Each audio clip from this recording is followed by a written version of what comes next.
Welcome sa payo ni Sir Ems. Beautiful life, harmony of life.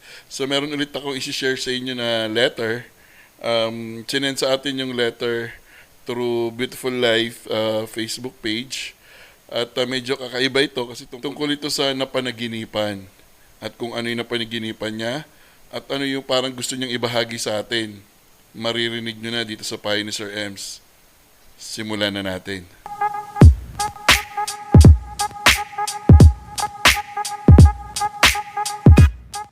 So itatago natin yung pangalan ng ating letter sender. Yan. Tago natin sa pangalang Q. Yan. So na-receive ko yung letter a few days back. So ngayon ko lang siya magagawa ng response dito sa segment natin sa payo ni Sir Ems. So ito yung kanyang letter sa atin. Hi po sir. Kwento ko lang po about sa panaginip ko po at kung ano sana ang pwede gawin. Hanggang ngayon po kasi may time na sariwa pa rin sa isip ko ang aking lolo. Namatay na po siya at medyo matagal na din naman. Sobrang close ako sa lolo ko at isa siya sa sandigan sa aking buhay. Hindi ko makakalimutan yung araw na namatay ang lolo ko. Minsan nga nakakalimutan ko na wala na pala ang lolo ko. Parang nandyan pa rin siya at hindi pa patay. One time, napanaginipan ko siya after ko makalkal yung picture namin nung nasa probinsya ako. Yung damit na suot niya sa picture na yon, yun yung damit na nakita ko noong napanaginipan ko si lolo. Gusto ko siyang yakapin sa panaginip na yon. Gusto ko tumingin siya sa akin pero hindi nangyari. Nakatalikod siya at parang hindi niya ako nakita o napansin sa panaginip na yon. Ang hirap din sir no, nawala na sa iyo ang isang taong mahalaga at taong mahal mo. Ganun pala ang pakiramdam. Sana maayos na siya at masaya kung nasaan man ang lolo ko ngayon. Pero sa totoo lang, hindi ko talaga siya makalimutan. Ibinahagi ko po itong pangyayari na ito para sakali or baka sakali po mabigyan niyo ako ng magandang payo kung tama ba na palagi ko pa rin naaalala ang lolo ko at napapanaginipan. Extraordinary po kasi talaga si lolo. Hanggang dito na lang Sir Ems. Maraming salamat po sa pagbasa ng letter ko. Wait ko na lang po kung anong masasabi nyo sa panaginip ko.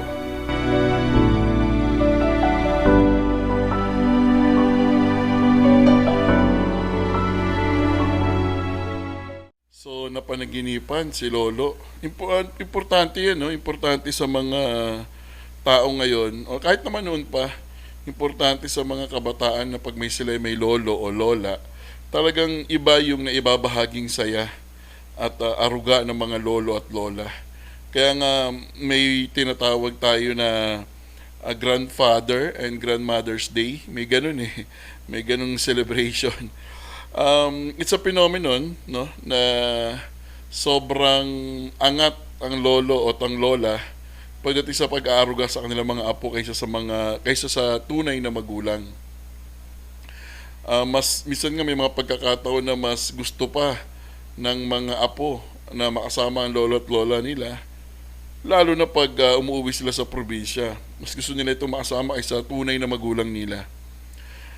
May mga sitwasyon o pangyayari na nangyayari at nagaganap na kung saan iba yung nararamdamang ligaya, saya, pag-aaruga, atensyon na nagmumula sa lolo o di kaya ay sa lola.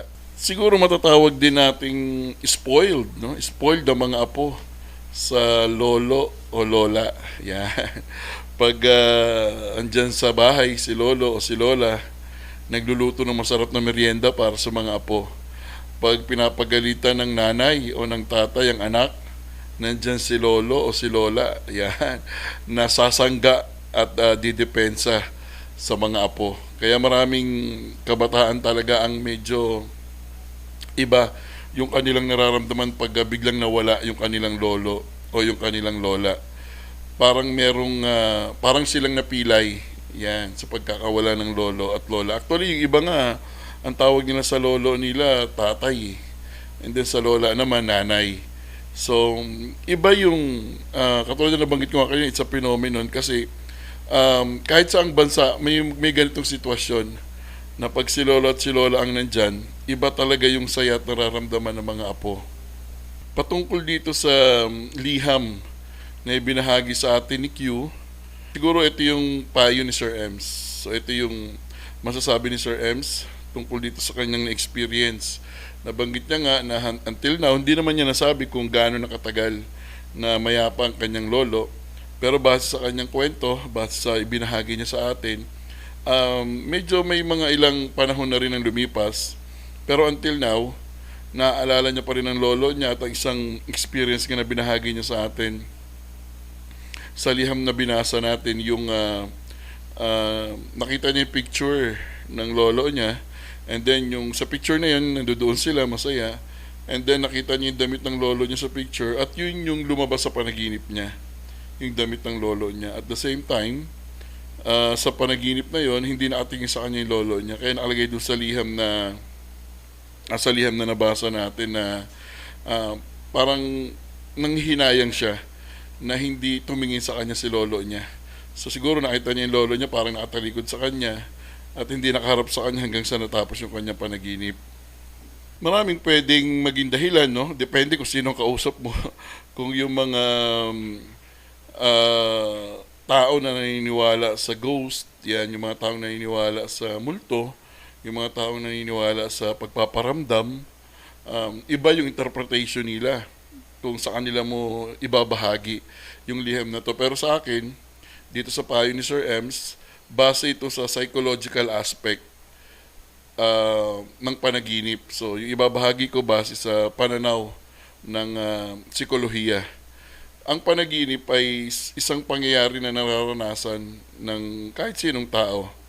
Usually, ang isa sa mga dahilan nito yung palagi mong iniisip. Usually, hindi napapanaginipan mo. Pangalawa, yung anticipation, yung in-anticipate mong mangyari. Usually, napapanaginipan mo rin yan. And then, meron ding sitwasyon na kung sobrang galit ka sa tao, sobrang sinaktan ka ng tao, usually napapanaginipan mo din yan. At yung taong sobrang mahal mo na biglang nawala, usually napapanaginipan mo rin yan. Pag matagal lang nangyari at unresolved, so ang tawag dyan, unresolved issues, usually nasa subconscious mind.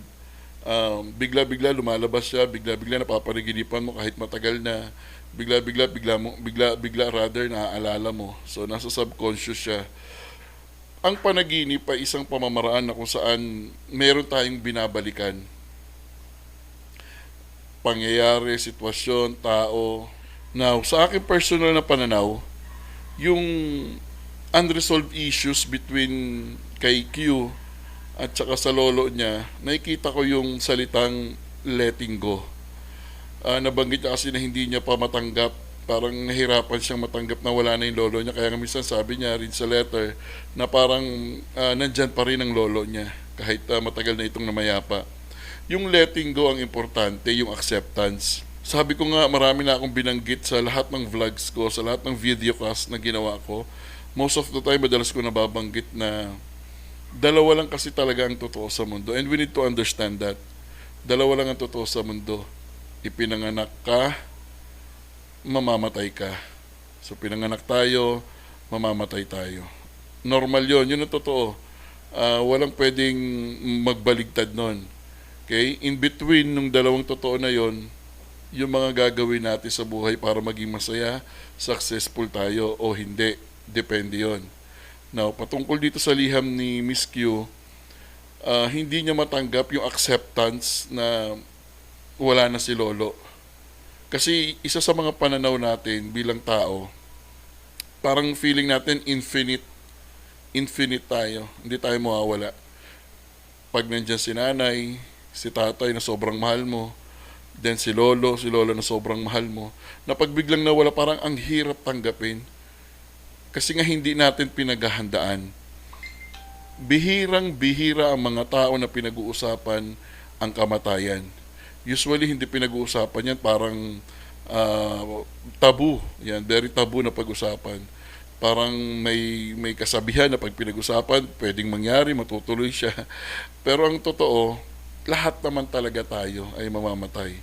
So first things first, unang-una accept mo muna ang reality na ang buhay ng tao merong hangganan. Accept mo yung reality regardless kung sino yung nasa paligid mo na sobrang mahal mo. Na sooner or later, mawawala yan. Mamamahinga yan. Mamamayapa yan. Accept mo yung reality.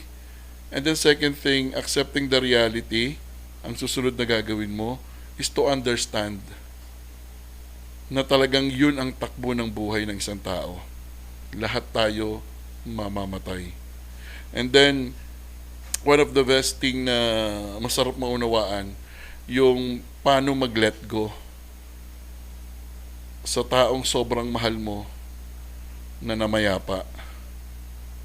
Kasi hanggat hindi ka nagle-let go, hanggat hindi ka bumibitaw, parang nahihirapan din yung tao na yun na namayapa na.